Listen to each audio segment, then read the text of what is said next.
bahwa Allah lah yang menentukan segalanya dan tidak ada hak kita untuk berbangga diri tentang apapun keberhasilan yang kita capai.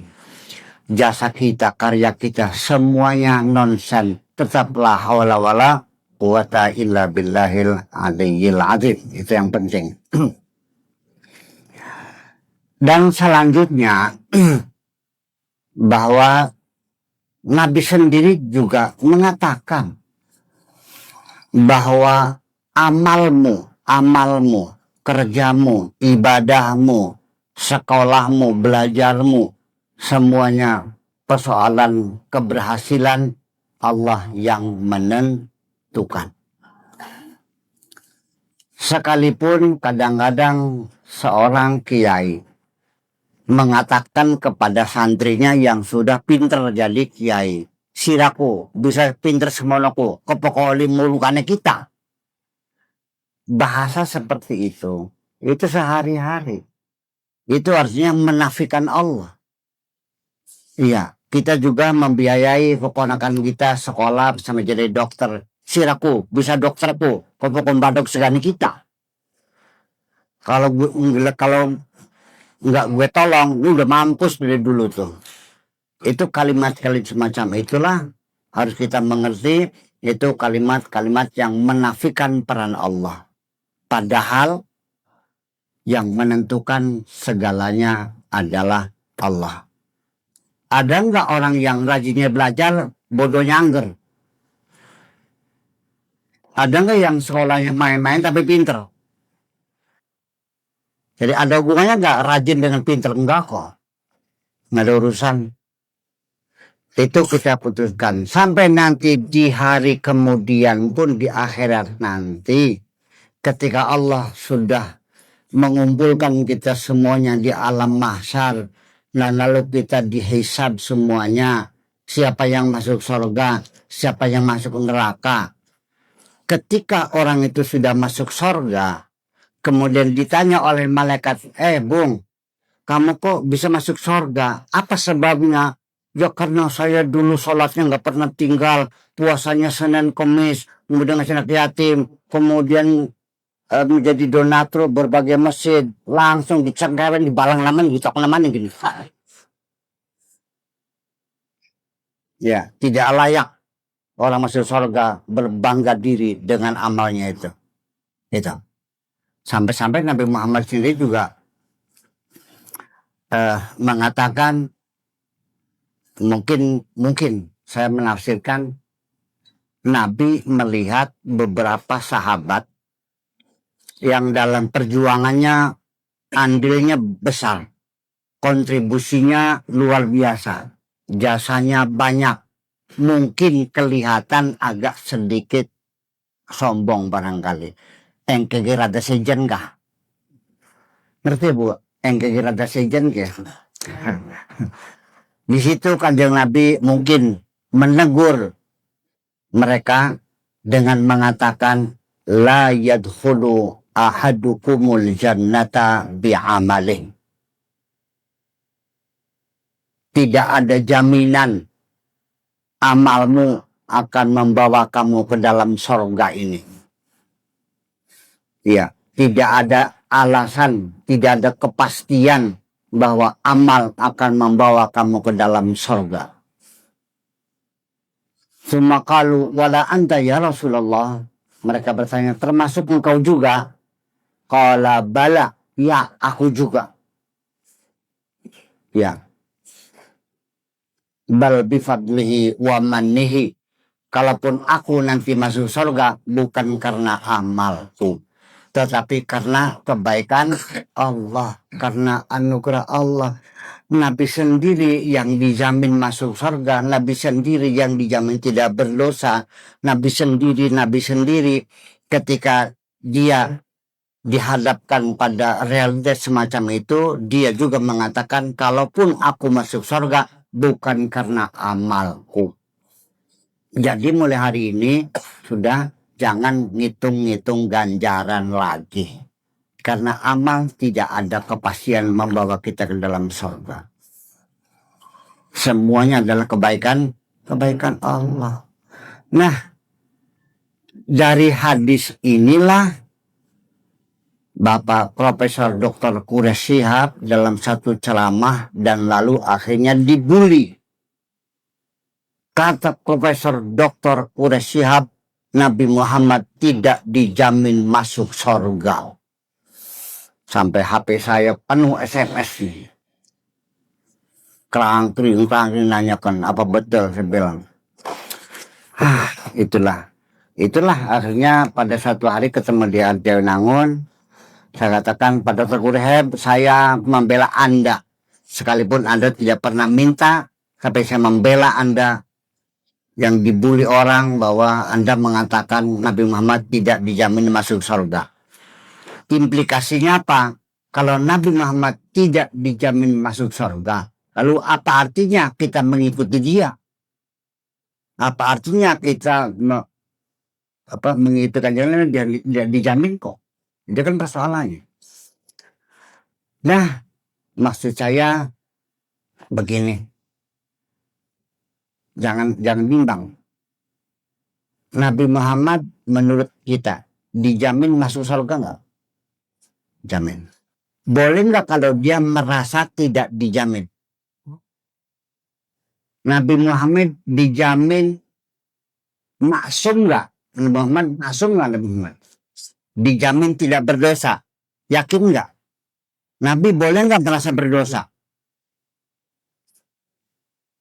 Nabi dijamin tidak berdosa. Nabi boleh nggak merasa berdosa? Malah justru itu yang benar. Karena dia merasa berdosa, saya yakin Nabi orang benar. Begitu Nabi merasa benar, saya curiga. Jangan-jangan dia nggak benar. Karena biasanya orang yang merasa benar itu orang nggak benar. Apalagi ngerasa paling benar dewek. Ya, kalau ada orang yang merasa paling benar sendiri, itulah orang yang paling tidak benar sendiri. Apa sih dosa Nabi? Apa sih dosa Nabi? Sampai nangis 3 hari. Karena gara-gara ada orang buta datang pada Nabi, Nabinya apa? Merengut apa sih merengut ke bahasa Indonesia apa? Merengut ya. Cemberut. Enak bahasa Jawa ngomong gitu. Iya. Abasa wa tawalla anja'ahul ahma. Nabi cemberut dan berpaling muka ketika didatangi oleh orang buta.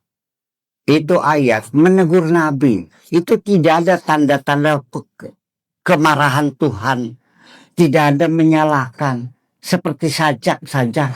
Abasa wa tawalla. Abasa merengut. Sopo kanjeng Nabi. Wa tawallalan melengos.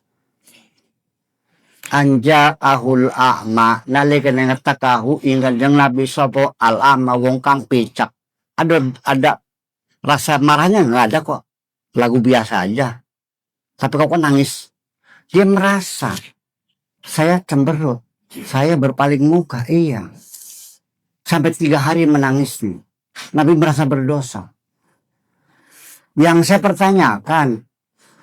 Orang buta dicemberuti. Tersinggung gak Bu?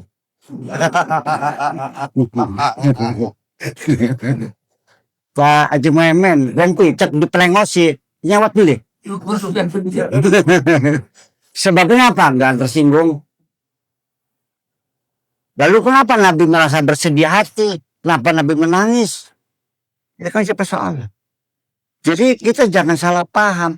Nabi boleh merasa berdosa.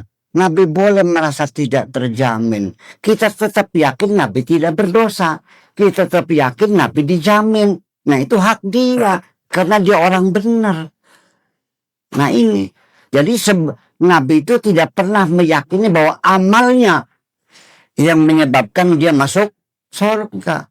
Sebelum Ibnu Athaillah lahir, sebelum Al-Hikam ini ditulis, min alamatil i'tibad alal amal, kanjeng Nabi sudah tidak bergantung kepada amalnya kok. Tidak mengandalkan kerjanya, itu persoalan. Ya, semacam itu. Nah makanya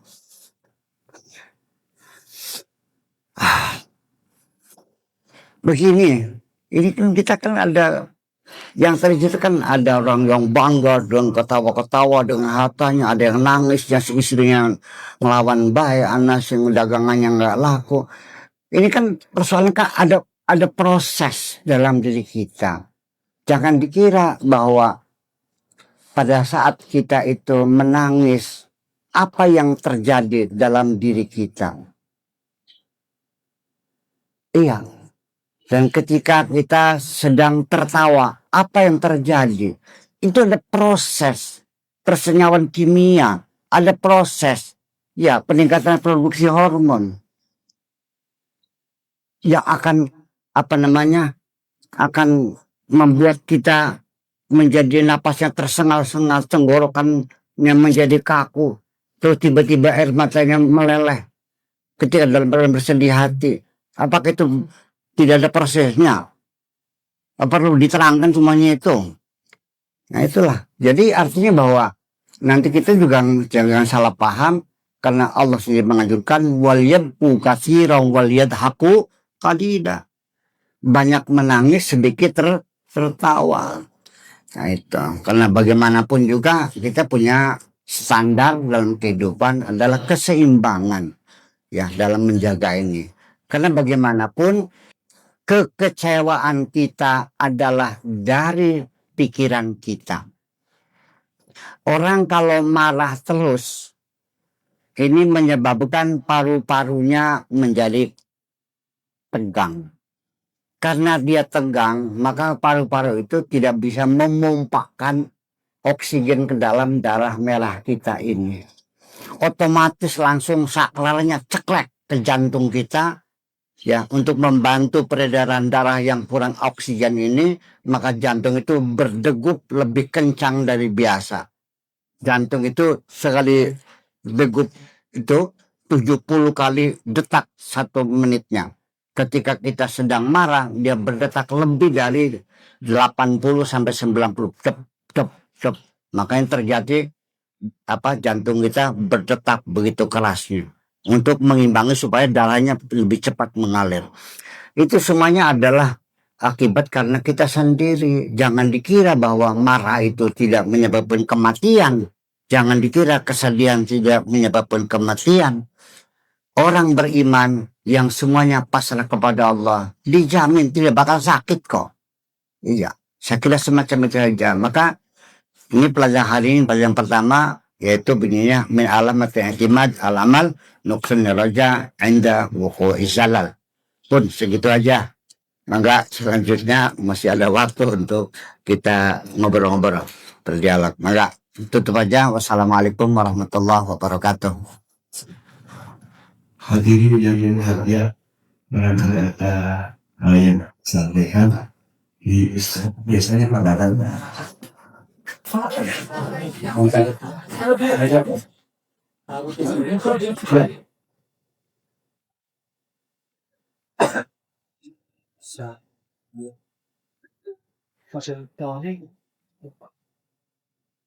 maju baru maju.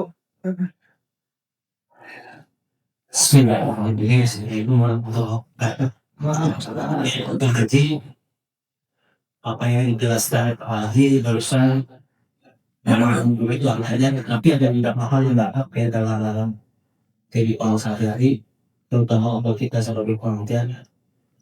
Saya selalu memotivasi dengan memberikan pemahaman seperti Masya Allah.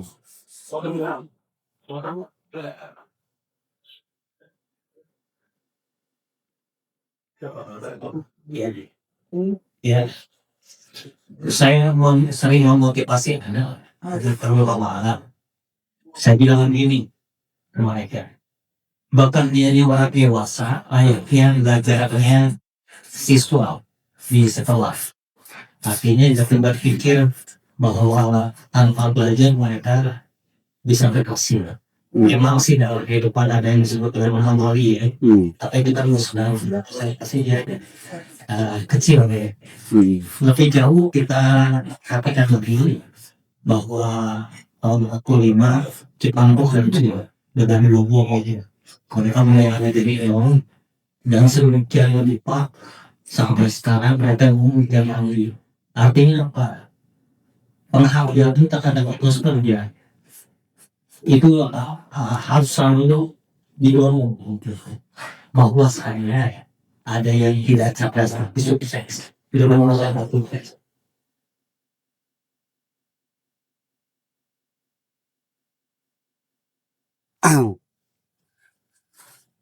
Eh, memang begini ya,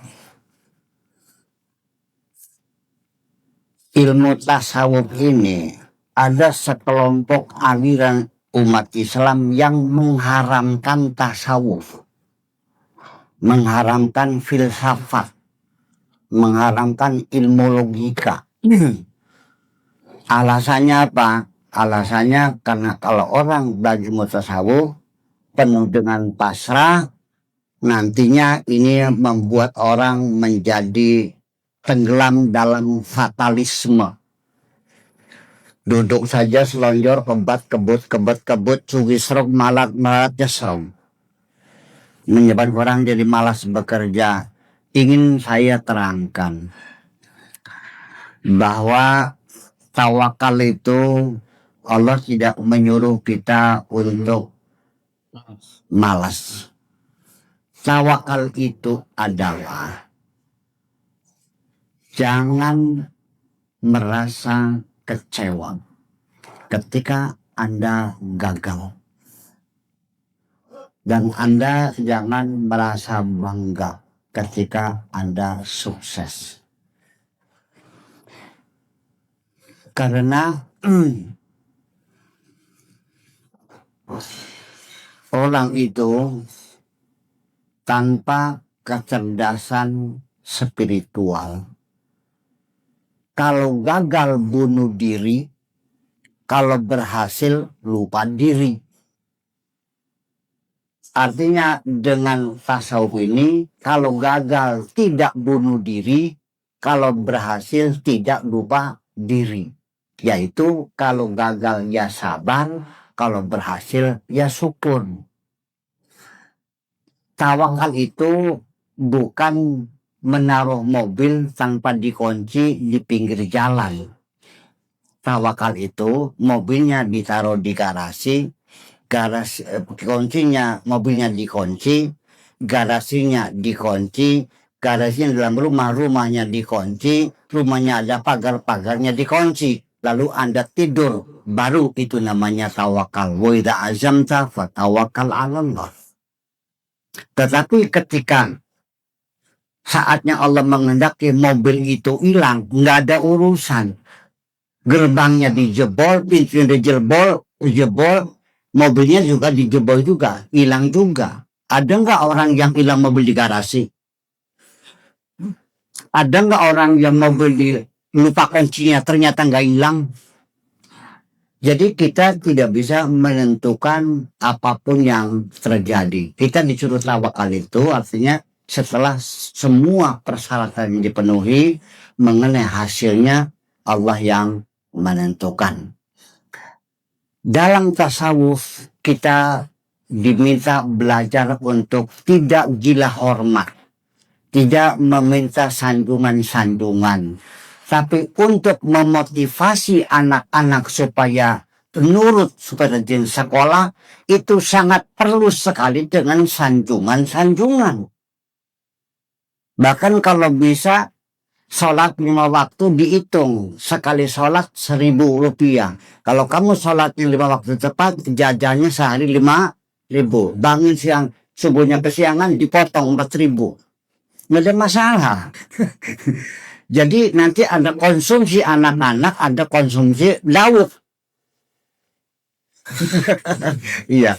Jadi kalau anak-anak kecil mah nggak usah diajarin tawakal lah. Nanti aja belakangan ini mah tuh Pak Muhaimin ini. Gitu. Jadi begini. Nanti pada akhirnya mah ada satu kajian bahwa yang membuat orang itu berhasil adalah bukan semata hanya kecerdasan. Ada namanya kecerdasan emotional question. Itu lebih tinggi dari intelligence question. Lebih tinggi lagi namanya spiritual question. Yang emotional question ini yang membuat orang bisa berhasil hidup di masyarakatnya menjadi orang baik, yang bermanfaat, yang banyak temannya, yang menjadi tokoh masyarakat. Itu ternyata bukan orang yang IQ tinggi, tapi orang yang EQ-nya tinggi, emotional question tinggi. Nah, salah satu kita dari sejak kecil sudah bisa mendeteksi anak-anak yang emotional question atau tidak. Yaitu ada 10 orang anak suruh duduk di kursi, lalu dikeluarkan makanan yang digemari oleh anak-anak namanya ciki-cikian tuh, ya. Lalu dibilang anak-anak tunggu sebentar, saya mau ngambil kue Black Forest. Tunggu ya, jangan makan dulu. Iya Pak, siap. Pasang CCTV di ruangan itu. Ternyata banyak yang tidak sabar, langsung ngambil makanannya. Hanya beberapa anak yang bertahan menunggu komandonya. Dari sejak kecil sudah kelihatan ada anak yang tidak bisa menunda keinginannya, ada anak yang bisa mempertahankan keinginannya menunda.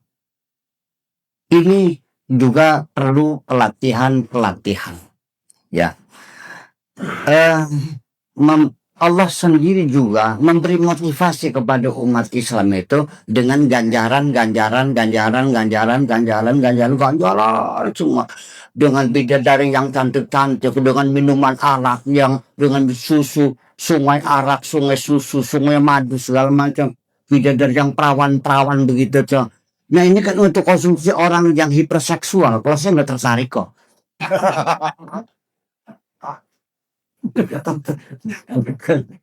Iya dong. jadi apalagi tuh kita sorga sendiri pun harus kita terangkan sesuai dengan forumnya dong. Iya. Yang orang nggak pernah mabok-mabokan jadi tawarin di surga ada arak, dia harus subhanallahin. Iya, orang Indramayu jadi diceritakan di surga banyak sungai. Ya meriang mungkin mah, ada banjir mana mungkin mah. Banjir min tahdihal anharu khalidina fiha abad. Jadi banyak sungai. Sampai ada ibu-ibu yang berdoa kepada Tuhannya, ya Allah mudah-mudahan suamiku jangan masuk surga. Gara-gara ia ini menjanjikan suaminya akan dapat bidadari 40.